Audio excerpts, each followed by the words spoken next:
Ipagpapatuloy ang isinasagawang preliminary examination ng International Criminal Court o ICC sa war on drugs ng Duterte administration sa kabila ng pagkalas ng Pilipinas dito. Mula sa Maynila, may report si May Bermudez live. Yes, May!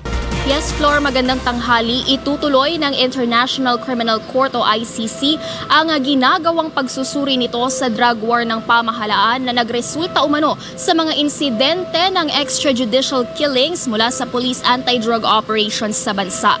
Sa pahayag ni ICC Prosecutor Fatou Bensouda, batay sa Article 127 ng statute at batay sa naging desisyon ng tribunal sa sitwasyon sa Burundi, isang bansa sa East Africa, hindi maaalis ang jurisdiksyon ng ICC sa mga krimeng nagawa ng isang bansa. Sa panahong ito ay naging partido ng tribunal kahit pa epektibo na ang naging pagkalas nito. Matatanda ang naging epektibo ang pagkalas ng bansa sa ICC nitong nakaraang linggo, March 17. Ang preliminary examinations ay nag-ugat sa reklamong inihain ni Attorney Jude Sabio dahil sa umano'y extrajudicial killing sa bansa sa gitna ng war on drugs na isinulong ng administrasyon ni Pangulong Rodrigo Duterte. Samantala, nakabinbin pa rin sa Korte Suprema ang mga petisyong kumukwestiyon sa ICC withdrawal. Umaasa naman ang mga petitioners na naghain ng apela sa Korte Suprema na mapapawalang bisa ang naturang pag-alis sa kasunduan. Nadedesisyonan pa rin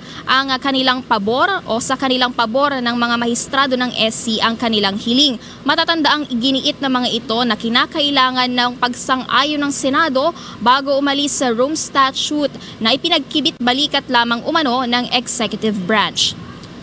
Flor, una nang sinabi ni Presidential Spokesperson Secretary Salvador Panelo na ipapadeport itong mga piskal na magpapatuloy ng investigasyon sa drug war ng pamahalaan sa bansa.